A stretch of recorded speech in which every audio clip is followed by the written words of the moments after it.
Ωραία. Ονομάζομαι Μήτρος Τηλιανός. Είμαι τσιγκάνος. Δουλεύω στο χώρο της λαϊκής αγοράς. Έχω 4 παιδιά και τα τελευταία 8 χρόνια είμαι παντρεμένος. Έχω έναν αδερφό, μικρότερο 10 χρόνια.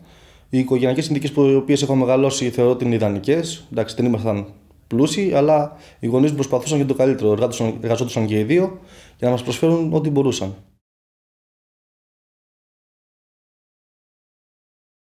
Για μένα σημαίνει να είσαι πατέρας μια τεράστια ευθύνη. Πρωταρχικά είναι μια τεράστια χαρά, ευτυχία. Δεύτερον όμως είναι μια ευθύνη, η οποία φέρνει κάποια παιδιά στη ζωή και για αυτούς πρέπει να υπάρχει σαν βράχος. Να είσαι εσύ το στήριγμά τους και να είσαι υπεύθυνος για εκείνα τα παιδιά τα οποία περιμένουν από σένα να ζήσουν και να μεγαλώσουν. Να είσαι πρότυπο, οπωσδήποτε για τα παιδιά σου, και κάθε μέρα να αποδεικνύεις τα ίδια στα παιδιά τι πρέπει να κάνεις για εκείνα, ώστε και εκείνα αύριο μεθαύριο να πάρουν τα σωστά παραδείγματα.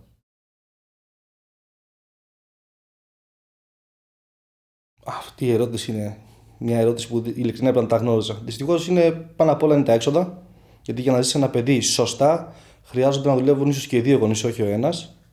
Η μία πληροφορία είναι αυτή. Και ίσως έπρεπε να καταλάβω ότι η ζωή μου θα μπει σε δεύτερο πλάνο για να είναι του παιδιού μου σε πρώτη. Δηλαδή να είναι πρωταγωνιστής το παιδί μου και όχι εγώ. Αυτές είναι οι πιο σημαντικές πληροφορίες που θα ήθελα να είχα. Κατά άλλο θεωρώ ότι όλα είναι εντάξει.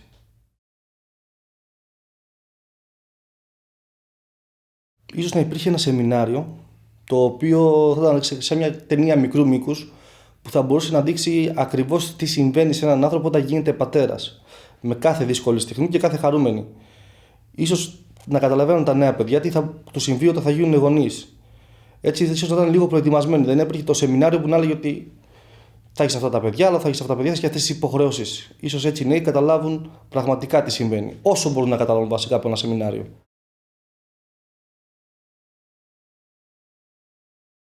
Οι συμβουλές που θέλω να δώσω σε μελλοντικούς πατέρες είναι ότι θα πρέπει να σεβαστούν την οικογένειά τους, το παιδί τους, να είναι σίγουροι για αυτό που πάνε να κάνουν, γιατί η ζωή τους μπαίνει σε δεύτερη μοίρα, σε δεύτερο πλάνο και πρωταρχικό πλάνο είναι η ζωή των παιδιών τους και της γυναίκας τους. Πρέπει να καταλάβουν ότι για να γίνεις πατέρας πρέπει να πάρεις κομμάτια του εαυτού σου και να τα χαρίσεις στην οικογένειά σου.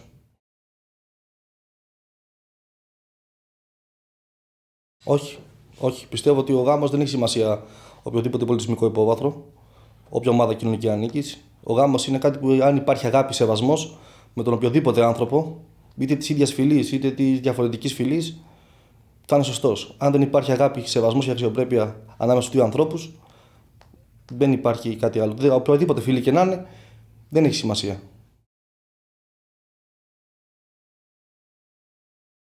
Για μένα πλέον αυτό η οικογένειά μου δεν παίζει ρόλο. Αν είμαστε από την ίδια φυλή ή δεν είμαστε. Για τους συγγενείς ίσως παίζει κάποιο ρόλο, θα ακουστούν πολλά και διάφορα, τα οποία όμως στα δικά μου αυτιά και στην οικογένεια μου δεν έχουν κάπου. Θεωρώ ότι αν υπάρχει αγάπη και σεβασμός ανάμεσα στο ζευγάρι, δεν έχει σημασία από πού είναι ο καθένας και τι είναι.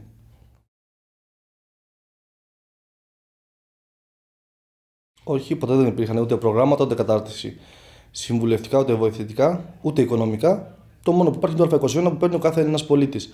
Δεν είχαμε ποτέ κάτι ιδιαίτερο το οποίο ήταν ειδικά για εμάς.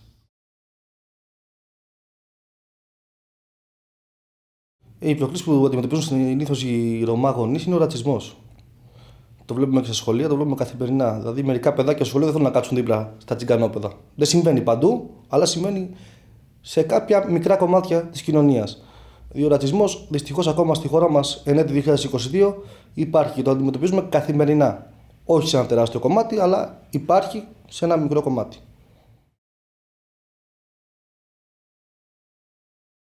Θα ήθελα να δω την πραγματική βοήθεια σε όλους τους τσιγκάνους, να γίνουν κάποια σεμινάρια τα οποία θα τους βοηθούν να μπορούν να στήσουν την οικογένειά τους.